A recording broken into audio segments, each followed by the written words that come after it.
अब जरा दाऊद की हिम्मत हो, बॉलीवुड के दाऊद प्रेमियों की हिम्मत हो, अब योगी जी ने ऐलान कर दिया, अब यहाँ पे तुम फिल्म बना के दिखाओ। इतना मार खाओगे और इतना मारे जाओगे उत्तर प्रदेश में अगर कोई भी ऐसी फिल्म बना दी जो देश के समाज के विरुद्ध होगा, तो समझ में आ जाएगा। अब ये सारे लोग जब फिल्म सिटी में नोएडा में आएंगे तो इनकी किसी की भी हिम्मत नहीं होगी कि नोएडा के किसी फिल्म सिटी में पाकिस्तान के झंडे बना के और ये कहें कि हमको पाकिस्तान की नागरिकता लेनी है। ये जितने अभिव्यक्ति की आजादी और कॉन्स्टिट्यूशन के नाम पे देश के कॉन्स्टिट्यूशन का मजाक उड़ाते हैं, वो सारे लोगों के लिए वो वहां पे एक कब्र तैयार की जा रही है। उन कब्र में लोगों को डालने की बहुत जरूरत है और इस देश में उसी को रहने की जरूरत है जो देश की वाकई इज्जत करता है। तो बॉलीवुड की तो औकात योगी जी ने खुद नाप दी कल ऐलान करके। यूपी की बेटी हैं और यूपी के मुख्यमंत्री ने ये तय किया है कि वो नोएडा में, और इसका मतलब वो उद्घाटन भी करने वाले हैं कि नोएडा में एक फिल्म सिटी करेंगे, उस पर क्या कुछ कहने वाले? देखिए, बहुत प्राउड फील होता है। मैंने आपके ही चैनल पे एक इंटरव्यू दिया था जिसको यूपी के लोगों ने बहुत पसंद किया, और सही बात है, मैं यूपी की बेटी हूँ, भारत की बेटी हूँ, पर मैं यूपी में मेरा जन्म हुआ है, मेरी जन्मस्थली उत्तर प्रदेश है। योगी जी ने कल ही ऐलान किया है कि भारत का सबसे बड़ा और सबसे खूबसूरत फिल्म सिटी वो नोएडा में बनाना चाहते हैं और वो जल्द इसको बनाएंगे, ये ऐलान उन्होंने किया है। तो कहीं ना कहीं ये बॉलीवुड की जो गंदगी है, ये अंडरवर्ल्ड कनेक्शन, ये चरस गांजे का कनेक्शन, ये ड्रग कनेक्शन, वो सारे लोग जो कल्चर के खिलाफ फिल्में बनाते हैं, हिंदू देवी देवताओं को इंसल्ट करते हैं, वो फिल्म ऐसी बनाते हैं जिससे भारत तेरे टुकड़े होंगे वाले गैंग के लोग खुश हो जाते हैं। स्वरा भास्कर, अनुराग कश्यप जैसे लोग ऐसी फिल्में बनाते हैं जो देश के विरुद्ध जाएं, देश में लड़ाइयां हो या देश के कल्चर को खराब करें, ट्रेडिशन को खराब करें। अरे आप अच्छी फिल्में क्यों नहीं बनाते? आप मणिकर्णिका जैसी फिल्में क्यों नहीं बनाते? आप बड़े बड़े योद्धाओं मराठाओं पे पिक्चर क्यों नहीं बनाते? आपको पिक्चर भी वही बनानी है क्योंकि आप लोगों के बॉलीवुड में आधे से ज्यादा लोगों को पिक्चरों में अंडरवर्ल्ड का पैसा लगता है, मतलब कट्टरपंथियों का पैसा लगता है। तो जब बाहर के लोगों का ऐसा पैसा लग रहा है तो फिल्म भी भले डायरेक्टर प्रोड्यूसर हमारे यहाँ का है, लेकिन उसकी स्टोरी और नैरेटिव भी वही होती है जो पाकिस्तान के आका को पसंद आती है, जो बाहर के अंडरवर्ल्ड के लोगों को पसंद, जो दाऊद को पसंद आएगा वो फिल्में बनेंगी हमारे यहाँ। अब जरा दाऊद की हिम्मत हो, बॉलीवुड के दाऊद प्रेमियों की हिम्मत हो, अब योगी जी ने ऐलान कर दिया, अब यहाँ पे तुम फिल्म बना के दिखाओ। इतना मार खाओगे और इतना मारे जाओगे उत्तर प्रदेश में अगर कोई भी ऐसी फिल्म बना दी जो देश के समाज के विरुद्ध होगा, तो समझ में आ जाएगा। तो बॉलीवुड की तो औकात योगी जी ने खुद नाप दी कल ऐलान करके। और अभी तो मुझे लग रहा है कल रात से बॉलीवुड में बहुत लोग बहुत दुखी होंगे इस बात पे कि अब योगी जी से पंगा कौन लेगा। भाई, महाराष्ट्र की सरकार और योगी जी की सरकार में बहुत फर्क है ना। हम स्वतंत्र प्रदेश में रहते हैं, हमें बोलने की आजादी है, हमारा आप मुंह नहीं तोड़ सकते, हमारा कुछ भी नहीं बिगाड़ सकते। हाँ। आपको आजादी है। देखिए जी, अभी आपने कहा कि मतलब अभी किसी की हिम्मत नहीं होगी कि वो बॉलीवुड जैसी फिल्में जो हैं वो नोएडा के फिल्म सिटी में बना सकें, तो फिर लोग इसमें ये कहने लगेंगे कि भाई अभिव्यक्ति की आज़ादी कहाँ है, फ्रीडम ऑफ स्पीच कहाँ पे है, लोकतंत्र की हत्या कर रहे हैं, हम अपनी मर्जी से फिल्में भी नहीं बना सकते हैं। क्या कहना चाहेंगे? देखिए, ये अभिव्यक्ति की आजादी वाले जो शाहीन बाग में बिरयानी खाते हैं, स्वरा भास्कर, अनुराग कश्यप का नाम मैं बार बार लेती हूँ क्योंकि सीए प्रोटेस्ट में बहुत जल्दी जल्दी प्लैक कार्ड लेके बैठ जाते थे। कठुआ रेप केस जो बहुत ही खराब एक केस एक बच्ची के साथ हुआ था, उसके लिए भी प्लैक कार्ड लेके आ जाते हैं और बोलते हैं आई एम अशेम्ड, कठुआ में ये केस हुआ। बिल्कुल सही, जिसने कठुआ में उस बच्ची के साथ रेप किया उसको जेल में डालो, फांसी कर दो, लेकिन अलीगढ़ में ट्विंकल शर्मा के साथ जो हुआ उसके लिए भी तो प्लैक कार्ड लेके आओ। आप कैसे ये दोहरा मापदंड कर पाते हैं कि आपको ट्विंकल शर्मा के लिए नहीं बोलना है, आपको लेकिन कठुआ रेप केस में बोलना है? दोनों बच्चियों का रेप था ना। तो ये जो अभिव्यक्ति की आजादी वाले लोग हैं ना, सेलेक्टिव लोग हैं, मतलब उनको पता है कि हमको इस बात पे बोलना है, इस बात पे नहीं बोलना है।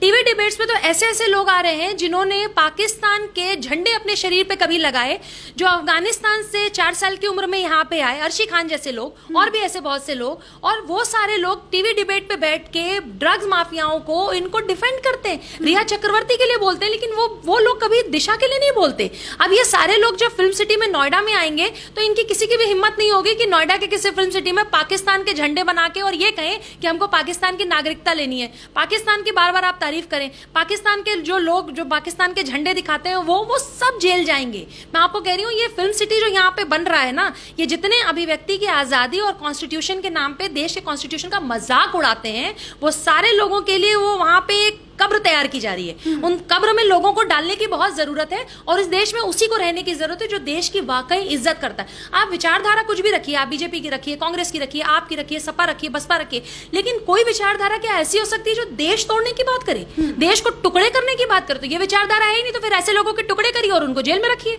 ठीक है। योगी जी जब से ही मुख्यमंत्री बने हैं तब से ही बहुत लोग ये कयास लगाते थे कि भाई ये तो भगवाधारी है, ये हिंदू के बारे में सोचेगा, ये मुसलमानों के बारे में भी थोड़ा सा मतलब ध्यान देगा।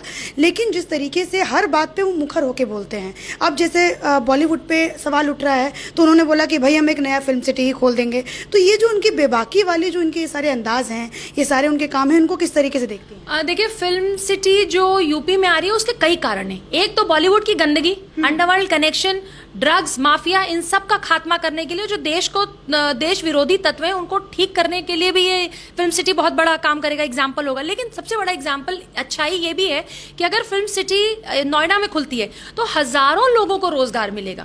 हजारों युवा जो यूपी में रहते हैं और 20-25 हजार 50 हजार रुपए, 50 हजार भी नहीं, 20-25 हजार रुपए कमाने के लिए महाराष्ट्र जाके रहते हैं और वहां से यही शिवसेना के गुंडे उनको मार के भगाते हैं। आज उनको कोई भगाएगा नहीं। आज वो अपने प्रदेश में स्वाभिमान के साथ, इज्जत के साथ, अपने योगी सरकार के साथ, मतलब कांधे से कांधा मिला के वहां पे रोजगार की भी तो बात हो रही है। वहां पे इतना प्रमोशन होगा, डेवलपमेंट होगा, उस जगह की डेवलपमेंट होगी। तो आखिर उत्तर प्रदेश में अगर फिल्म सिटी बनेगी तो उत्तर प्रदेश के लोगों को नौकरी मिलेगी ना, रोजगार बढ़ेगा, लोगों का घर चलेगा। तो इसमें कई फैक्टर्स हैं। बॉलीवुड को तो ठीक करना है ही, वो तो गंदगी है, वो तो हमारा देश खोखला कर रहे हैं क्योंकि अंडरवर्ल्ड के पैसे बॉलीवुड में लग रहे हैं। लेकिन यूपी को भी तो हमें सजाना है, उत्तर प्रदेश को भी तो एक सीएम की जिम्मेदारी है, वो अपनी जिम्मेदारी निभा रहे हैं। वो अपनी जिम्मेदारी निभा रहे हैं। जया बच्चन ने कहा था, आपने अभी रोजगार की बात कही, जया बच्चन ने कहा था कि भाई हमारे बॉलीवुड में तो 5 लाख लोगों को जो है वो नौकरियां दी जाती हैं, रोजगार दिया जाता है। तो फिर वो इस पर भी सवाल उठा सकती हैं कि क्या यूपी में खोलने की क्या जरूरत है? जब हम 5 लाख लोगों को दे ही रहे हैं तो फिर आपको क्या करने की जरूरत है? देखिए, हैदराबाद में भी रामोजी फिल्म सिटी है, बहुत बड़ी फिल्म सिटी है और वहां पे भी शूटिंग्स होती हैं।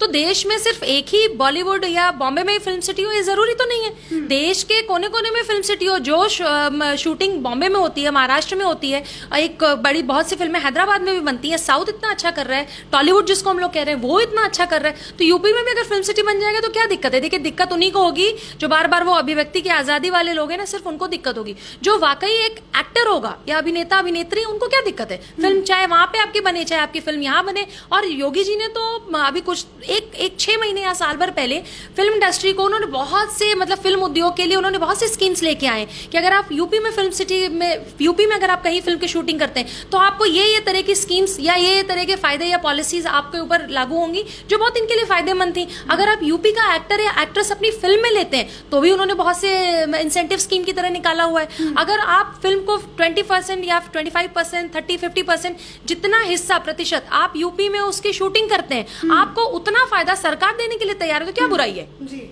बॉलीवुड में जिस तरीके से पहले सुशांत सिंह राजपूत, आधा तो कचरा बॉलीवुड का जब ही हो गया जब सुशांत सिंह राजपूत की ये नए नए केस सामने आ रहे हैं, नए नए एंगल सामने आ रहे हैं। अब दिशा सालियान का रेप वाला जो मामला सामने आया है, अब बॉलीवुड को नीचे गिरने से कैसे बचाएंगे जया बच्चन, हेमा मालिनी, जो एक पूरी कतार खड़ी हो गई थी एक लाइन में और कहने लगे थे कि हमारे बॉलीवुड पे दाग लग रहा है।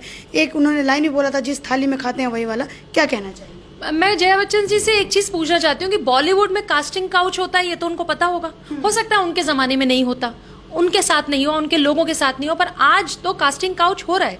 कितनी ऐसी लड़कियां हैं जो इंटरव्यू में आके कहती हैं कि बॉम्बे में फला फला एक्टर, फला फला प्रोड्यूसर या डायरेक्टर ने हमारे साथ ये किया या हमारे साथ बदतमीजी की। कितनी बार जया जी ने आवाज उठाई है, कितनी बार हेमा जी ने आवाज उठाई है, या कोई भी जो सारे लोग आज टीवी चैनल्स पे बैठ के रवि किशन के खिलाफ बोल रहे हैं। जरा मुझे बताइए कि रवि किशन या मनोज तिवारी जी जब ये यहाँ से, क्योंकि भोजपुरी फिल्मों के स्टार हैं, ये सुपरस्टार हैं, लेकिन क्योंकि वो भोजपुरी फिल्मों के सुपरस्टार हैं, उनको आप बॉलीवुड में, कई बार ऐसा होता है कि बॉलीवुड के लोग इनका मजाक उड़ाते हैं, भोजपुरी एक्टर और एक्ट्रेस होने पे मजाक उड़ाते हैं। मुझे एक बात समझ आज तक नहीं आई कि अगर एक बंगाली बंगाल में बोले, अब बंगाली जो है वो बंगाल का है, वो अपनी लैंग्वेज में बोलता है तो उसका मजाक नहीं उड़ाया जाता।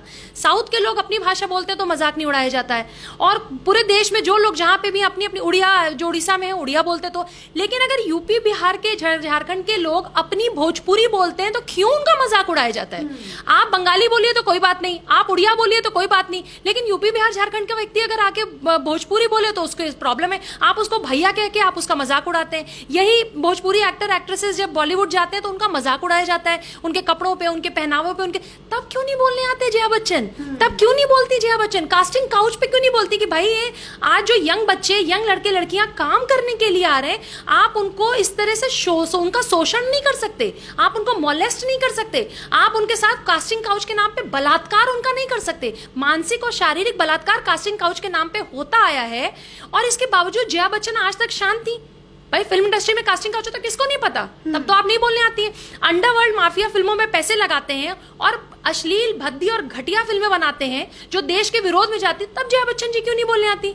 जया बच्चन जी ने दिशा के लिए क्यों नहीं बोला? दिशा तो एक्स मैनेजर ऐश्वर्या राय उन्हीं की बहू की थी ना, तो आपने क्यों नहीं बोला? महानायक ने क्यों नहीं बोला? दिशा का कनेक्शन उस घर से भी है ना, दिशा ने काम किया है ऐश्वर्या के लिए यार, तो ऐश्वर्या जी के लिए अगर काम किया तो आप क्यों नहीं बोलने आ रहे? दिशा क्योंकि सिर्फ एक सिंपल से परिवार, साधारण से परिवार की बेटी, आप उसके लिए नहीं बोलेंगे, लेकिन आप सारे लोग रिया चक्रवर्ती के लिए बोलने आ जाते हैं, चरस गांजे पे बोलने आते हैं। तो ये सिलेक्टेड लोग हैं जो कुछ बातों पे बोलते हैं, कुछ बातों पे नहीं बोलते हैं। बस प्रीति जी, मैं एक आखिरी सवाल आपसे पूछूंगी। जिस तरीके से जया बच्चन संसद में जाके आवाज उठाती हैं कि बॉलीवुड को बदनाम किया जाता है, हेमा मालिनी जो कि होती बीजेपी के सांसद हैं और वो मतलब उनके लय में लय जो मिला रही हैं वो जया बच्चन जी के साथ मिला रही हैं, तो ये जो सिलेक्टिव जो इनका आउटरीच निकलता है, ये जनता को समझ में आ रहा है कि नहीं आ रहा है? बस ये आखिरी सवाल है आपसे। मैं जया बच्चन जी के बारे में एक चीज और कहना चाहती हूँ। ये वही जया बच्चन जी हैं, आदर सम्मान से उनसे पूछती हूँ कि जया जी, आप उस समय कहाँ थी जब आपकी पार्टी के मतलब वो ओछी और मानसिक सोच से जो बहुत ही गिरे हुए और गंदी सोच के लोग हैं, जब वो जयाप्रदा जी के कपड़ों के बारे में कमेंट कर रहे थे, उनके मतलब इस तरह के कमेंट जो चैनल पे भी नहीं बोला जा सकता, तब आप उसी संसद में बैठी थी और आपने एक बार भी नहीं बोला कि भाई तुम मेरे ही कलीग के बारे में कितने खराब शब्दों में बात कर रहे हो उनसे। आप तब तो बोलने नहीं आई जया जी, तो आज क्यों बोलने आ रही है? ये सेलेक्टेड आउटरीच जो इन लोगों की है वो इसलिए है क्योंकि इतने सालों तक तो बॉलीवुड को कोई छेड़ नहीं रहा था। लेकिन अब वही बात है कि मतलब अगर चुप रहोगे, तरीके से काम करोगे तो कोई नहीं आपको छेड़ेगा, लेकिन अगर छेड़ोगे तो छोड़ेंगे नहीं। तो बॉलीवुड ने छेड़ दिया है पूरे देश को और देश उनको अब छोड़ेगा नहीं। बहुत बहुत धन्यवाद प्रीति जी हमारे साथ जुड़ने के लिए और अपनी सारी बात मुखर तरीके से रखने के लिए। धन्यवाद।